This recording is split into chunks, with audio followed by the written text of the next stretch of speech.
Você já se perguntou como é que faz para decorar um ambiente bem aconchegante, mas com o pé no chão, claro? Muito se fala em decoração afetiva por aí, né? Então hoje eu vou descomplicar ela pra você, porque por aqui a gente sempre vai falar sobre decoração pé no chão, aquela que é simples, possível e acessível. Então agora começa mais um quadro Como Decorar com Thaís Bittencourt, que no caso sou eu. Antes de eu começar, deixa eu me apresentar. Meu nome é Thaís, eu sou designer de interiores e atuo no mercado com decoração pé no chão há 9 anos, quase 10. Toda quarta-feira, ao meio-dia, aqui no canal, tem vídeo novo do Como Decorar, onde a gente vai descomplicar o design. Falei toda quarta-feira, mas eu menti, porque quarta-feira passada eu não dei as caras por aqui, porque eu tava num projeto. Pra quem acompanha aqui os meus outros vídeos, sabe que eu tenho um quadro que chama Café com Decoração, e aí eu estava gravando lá na casa da Débora. Aliás, já eu vou soltar aqui mais um episódio desse quadro e ó, tá imperdível. Bom, primeiro deixa eu falar sobre essa reconexão da casa, né? Por que se fala tanto na decoração afetiva ultimamente? Porque, gente, a pandemia mudou muito as nossas relações e a nossa relação com a casa, né? O fato da gente ter que experimentar mais tempo dentro de casa fez com que a gente desse valor a esse sentir-se bem dentro da casa, que foi ótimo, porque despertou muitas discussões, né? A gente começou a pensar em trazer mais planta, em trazer mais identidade e em cuidar melhor da nossa casa para que a gente também se sinta bem. E a decoração afetiva é isso. A gente tá falando aqui de afeto, de carinho, de aconchego. Então, como é que você faz na prática para ter isso em casa? Primeiro eu vou fazer um comparativo aqui, que é sobre as relações. Se você quer ter conexões verdadeiras, conexões reais e realmente afetivas, você tem que tirar aquele filtro que te impede, né? Aquela barreira para se conectar de verdade com a outra pessoa. E com a casa é a mesma coisa, porque é uma troca. A decoração afetiva, ela fala sobre a sua história, ela fala sobre os seus gostos, ela é um resgate de quem você é, independente de quem você seja. Por isso que eu não gosto de ficar ditando regra, modinha e etc. Afinal de contas, o que é afetivo para mim pode não ser para você. Eu sempre dou aquele exemplo, né, da parede de tijolinhos. Aí na casa da minha avó tinha a parede de tijolinhos. Então, a textura do tijolo é muito importante para mim, porque me vem muito essa história da minha infância, das férias que eu passei na casa da minha avó. Mas e se para você que tá me assistindo aqui não teve uma boa relação com a sua avó, por exemplo? Na casa da sua avó tinha tijolinho, mas você não gostava, a sua avó não era uma pessoa legal, ou enfim, você teve alguns problemas com a sua avó, é óbvio que o tijolo vai te remeter a alguma coisa ruim, então não é afetivo.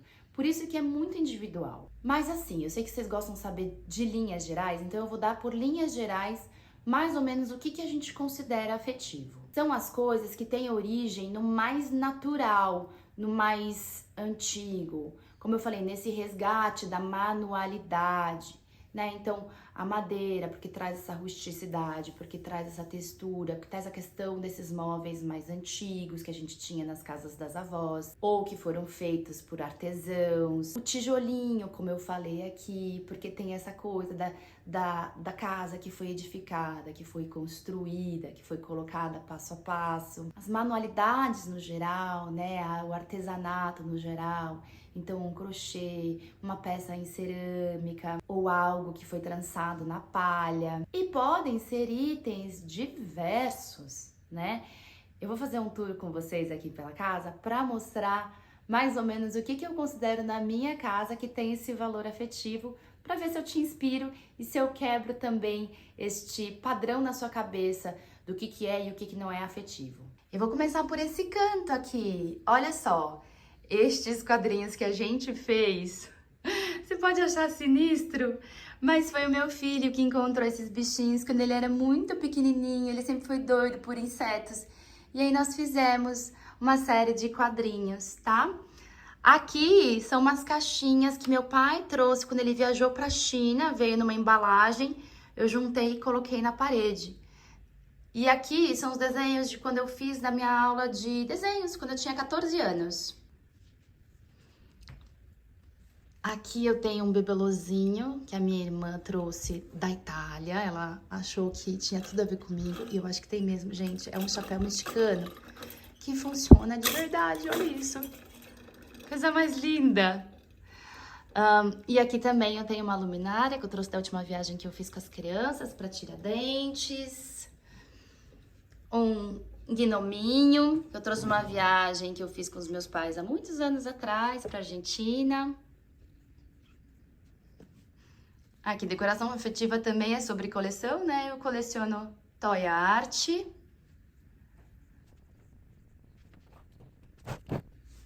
Mas podem ser conchas também, de repente, que você traz de algum lugar, que te remetem a esse ambiente que você esteve, essa viagem gostosa.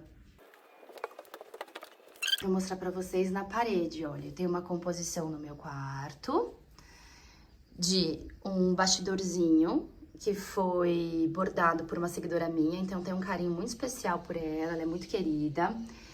Uma outra peça de cerâmica, tá vendo? As duas coisinhas pequenininhas que eu juntei pra fazer uma composição, um quadro maior. Esse quadro aqui, eu só imprimi. Esse quadro aqui, vou dizer que não tem decoração afetiva pra mim. Agora, como eu não tinha, né, não podia colocar isso aqui numa parede, olha como ela ganha importância aqui, né? Eu amo essa composição que eu tenho aqui no meu corredor, olha.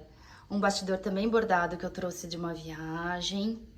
Este capim dourado que meu ex-marido trouxe de viagem, quer dizer, é memória afetiva também. O ukulele que meu marido fez e o chapéu, que meu marido é doido pro chapéu. A gente fez essa composição linda, deixa eu mostrar mais distante pra vocês. Olha que coisa linda aqui no meu corredor. Outra coisa que é afetiva pra mim é essa textura e essa estampa aqui desse tapete. Ó, aqui era meu estúdio, gente, onde eu estava gravando. Olha aqui, pra mim, essa coisa meio persa, me lembra muito a minha infância. Minha mãe era doida pra esse tipo de tapete e a gente tinha alguns em casa. Aqui, deixa eu ver se eu consigo iluminar bem pra vocês, que aqui é tão escurinho aqui na minha casa. Então, além de eu ter essa vitrola que eu garimpei antiga, né? Eu tenho aqui esta espada que eu trouxe de viagem, trouxe do Tahiti. Aí eu fiz uma composição com 2 pratos. Esses pratos não têm nenhuma história, eles são da Tok Stock. Mas o fato de ter pratos na parede me remete à casa da madrinha da minha irmã, que a gente frequentou muito na infância. E aí, além de tudo, eu enquadrei, na verdade, coloquei nessas molduras prontas os desenhos das minhas crianças. Então, a composição fica assim, olha que graça. Na minha cozinha, eu tenho pratos na parede também, né? Lembrando que eu falei da madrinha da minha irmã, que era como se fosse uma avó postiça pra gente. E aí eu quis muito trazer isso na nossa cozinha, porque a nossa cozinha tem esse aspecto de cozinha de fazenda e tudo mais. Então eu fiz essa composição aqui. Os quadros foram todos comprados numa loja em Pedreira, os pratos, né, foram todos comprados numa loja em Pedreira, quer dizer, eles não têm história nenhuma, mas o fato deles estarem uma composição na parede, na minha cozinha, me remete a essa madrinha essa minha avó postiça. Com exceção deste prato aqui, que veio de uma viagem de Portugal do meu pai. E aqui eu tenho um clássico que pra vocês pode significar alguma coisa, que é o filtro de barro. Gente, pra mim não significa nada. Eu não tinha em casa na minha infância, a minha avó não tinha na casa dela, mas eu sei que o filtro de barro, com esse aspecto do barro e tudo mais, me remete à infância, mas não à minha infância. Então olha como essas coisas são individuais. Aqui nesse cantinho eu tenho um moedor de café, que isso é coisa do meu marido que era doido pra ter isso, porque ele visitava fazendas em Minas Gerais quando era pequeno, e aí tinha moedor, e aí ele ganhou esse do amigo dele. Então, quer coisa mais afetiva que essa? E este coraçãozinho aqui, bem mineiro, que a gente trouxe da nossa última viagem. Mas olha, os pratos não precisam estar só na parede. Aqui em cima, eu tenho uma composição com um prato, tá vendo? Com uma araucária, que veio de Curitiba, então eu tenho essa coisa do Paraná, tal, que meus pais vieram do Paraná. E aí eu fiz nessa composição aqui no meu hall. Então tem outras coisas também, inclusive tem ali uma panela de fundir. A gente tem uma mistureba bem grande. Você quer aprender a decorar qualquer ambiente dentro do seu estilo, dentro do seu orçamento? eu te faço um convite, vem aprender comigo, aprenda a decorar em 7 passos no Decoração Pé no Chão. Vou deixar o link pro curso aqui na descrição desse vídeo, tá bom? É um curso imperdível. Eu te espero na próxima quarta-feira. Um beijo!